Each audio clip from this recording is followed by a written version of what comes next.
আন্ডারওয়ার্ল্ডের দ্বন্দ্বেই খুন হন শীর্ষ সন্ত্রাসী মামুন। তাকে হত্যার নির্দেশ দেন ইমন মামুন গ্রুপের আরেক শীর্ষ সন্ত্রাসী রনি।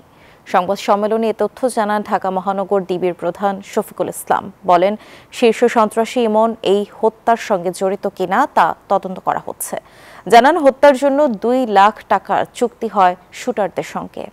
শীর্ষ সন্ত্রাসী তারিক সাইফ মামুনকে রোববার এভাবেই প্রকাশ্যে হত্যা করে ভাড়াটে খুনিরা। শুটারের নাম রবিন আর বড় চুল শুটারের নাম ফারুক, যাকে আন্ডারওয়ার্ল্ডের কুত্তা রফিক নামেই সবাই চেনে। শুটার রবিন আর ফারুককে ঘটনার 32 ঘন্টার মধ্যে গ্রেফতার করা হয় নরসিংদী থেকে। তাদের তথ্যে আটক হন বাকিরা। উদ্ধার হয় 2টি পিস্তল, 6টি গুলি আর 1.5 লাখ টাকা।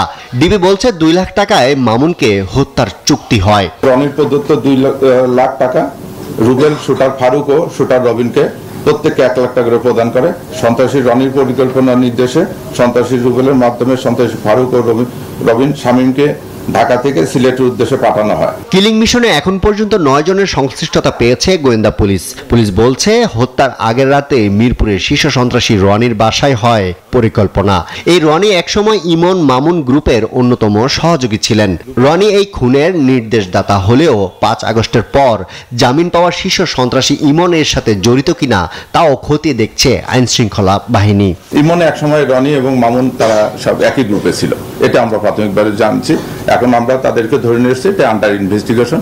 যদি কেউ শীর্ষ সন্ত্রাসী এরকম আরো কেউ যদি জড়িত থাকে, সেটা আমরা তদন্তের মাধ্যমে অবশ্যই নিয়ে আসবো। এদিকে 5 আগস্টের পর যেসব সন্ত্রাসীরা জামিন পেয়ে আবার আন্ডারওয়ার্ল্ড নিয়ন্ত্রণের চেষ্টা করছে, তাদের ব্যাপারেও ডিবি তৎপর আছে বলে জানান ঢাকা মহানগর গোয়েন্দা প্রধান।